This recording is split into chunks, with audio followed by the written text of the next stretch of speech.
Hey, hey, hey! I have a great spring training circuit workout for you today. So starting with our warm-ups, I want you to get a band, a resistance loop around your legs, about a third to halfway up the legs, preferably less than halfway up the legs. And I want you to just warm up.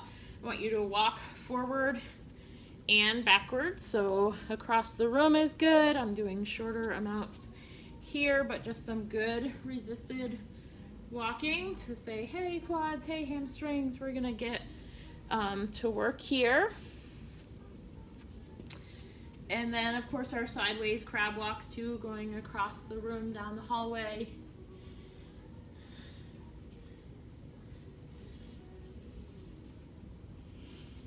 So just a good amount of time, 5 minutes for this warm up. So it might be, depending on how long the room is where you're working out, it might be just one time down and back with each of those. From there, I want you to move the band up over your knees, and then we're going to do some squats. So you're going to push your legs out, but still keeping the normal alignment that we want for squats, and just squat. And then from there, you're going to just do some side lunges with the band on. So again, for each of these, it might look like 10 to 20 reps.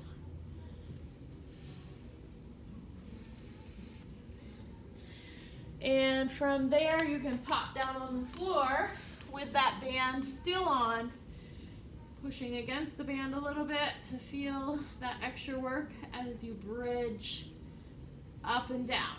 So after that series, you're done with the band. While you're still down on the floor, I want you to bring your arms into your side. They're on the floor, and then you're just going to pull on the band a little bit for a little external rotation.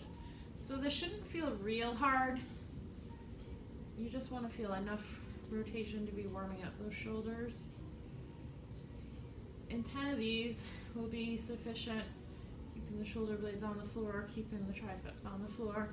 From there, you're going to widen the arms, but the triceps will still be on the floor, and you're just going to rotate inward. So just some good overall effort on the rotator cuff. Okay?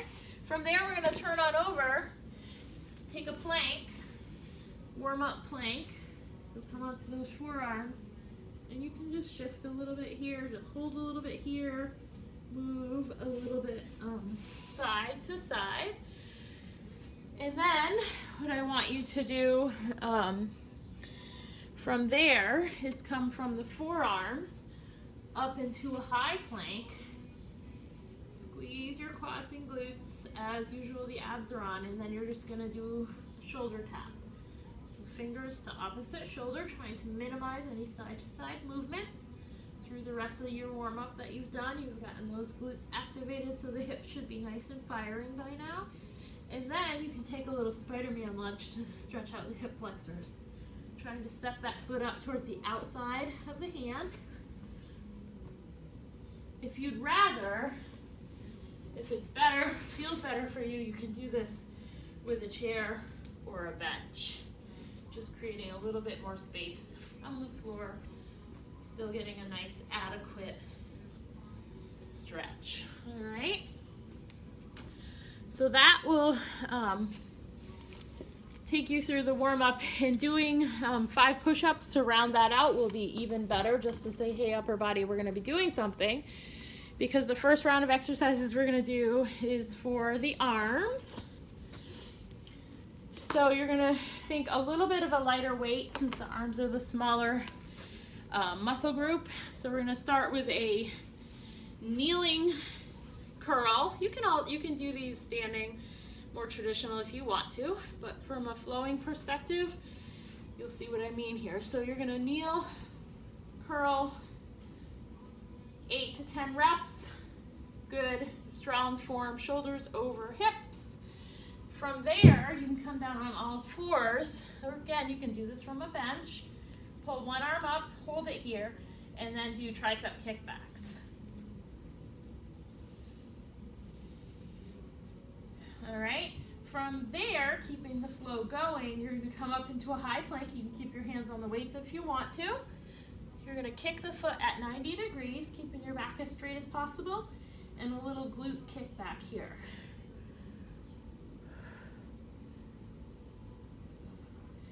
And then from there, you'll come down on your back. Well, for the purpose of you being able to see me better, I'm going to do this on the bench. And you're going to do a close press into that skull crusher combination. So that's 1 rep. All right, so on that one in particular, the close press will feel a little bit easier than the skull crusher would. So if you would prefer to just break those up into 2 different exercises, you can. But you can see those exercises were selected to be able to flow through them relatively quickly in that circuit format, and then take a break and start all over again. So that's the first round. From there, I want you to do a little punch of cardio, and even before that first round, after the warm-up, you could also do a little punch of cardio. So 5 minutes of some high intensity work. So you could do a nice fast walk on the treadmill if you wanted to. You could ride the bike with heavy resistance if you wanted to. Some fast pace stair climbing would be good, or running some stairs, you know, in that 20 to 10 format, 20 seconds of hard work, 10 seconds of rather easy work, but some 5 minutes of cardio that's gonna challenge you. So after that, we're gonna go into the upper body set, bigger muscles. So we're kind of working in a reverse of what we would usually do. Usually we would start with the lower body, biggest, strongest muscles, and then as we get more tired, we would go into smaller body. But this time we're flipping it upside down, inside out, and doing small to big. So for our upper body, we're going to do some chest flies, and we can do those with our feet up to get a little bit more work on the core. We are either going to do a bent over dead row, or you can do a plank row, and then a Russian twist for the obliques, followed by a chest press and a pullover. And again, with a chest press and pullover, you could do that as one exercise if you want. Challenges the shoulder stability a little bit doing the pullover with a weight in each hand, or you can break it down into 2 exercises. All right, so for the nature of visibility, I'm going to stay on the bench. So chest flies, go ahead, bring the knees up, find that neutral spine, and then pull out and in. From there, you're going to come on up, and like I said, you can do the bent over dead row. Bearing in mind, this set of exercises is bigger muscle groups than the arms, so you should do a little bit heavier weight. I'm doing the same, but this is demonstration, so do as I say, not as I do. If you feel like doing some plank row, or every other workout you want to switch it, you can do that as well. All right. From there, you're going to come into a seated position, find your sit bones, lengthen your back. You can bring your feet off the ground, hollow out the front of your abs, the lower front of your abs, and then side, side, side, side, and side. And then, again, the chest press and the pullover. So I'm going to demonstrate it together, but you can separate it out. So it's going to look like this. So it's going to take a lot more stability than when we just do the pullover by ourselves. You can push the 2 dumbbells together as you pull over, which will help out a little bit. That's going to feel like a lot more of a load than our normal pullover. All right? So I want you to roll through 3 or 4 rounds of those exercises, and then again, do some cardio. get that heart rate up, really be torching some calories.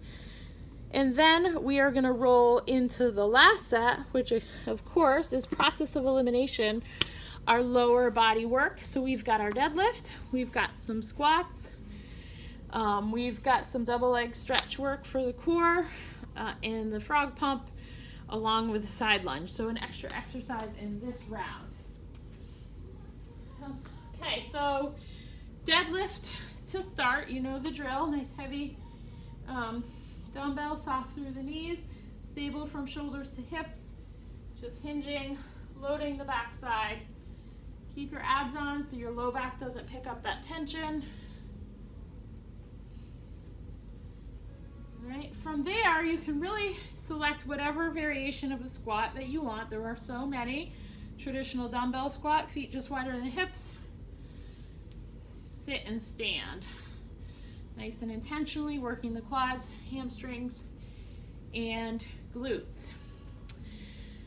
My memory is not serving me.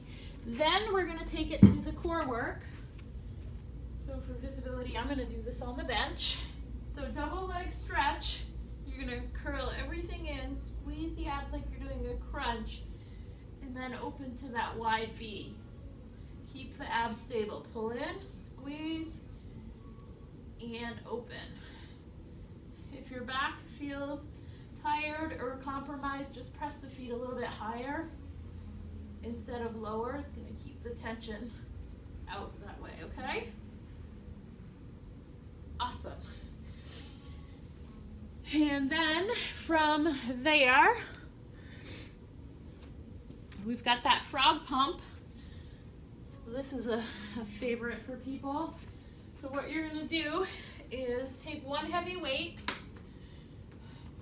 hold the weight just below your hip bones, wherever you can find kind of a comfort place. Bring the soles of your feet together, knees flared open, and then just pump it up and down. So this one moves a little bit faster than say when we're doing a hip thrust. This one you can up the reps to like 15 or 20. You're squeezing the glutes as you go though. And then we'll finish up this circuit with some nice side lunges. So step, load, bring it back to center, and then step and load on the other side. And that will round out that entire workout. So this one might take a little bit more time depending on what you want to put into it. For the day, on the lower body exercises, I recommend the 4 sets. The rest of the exercises, you can do 3 to 4 sets. Get that cardio punch in between, but as usual, you can adjust those times to whatever works for your personal preference. Have a great workout.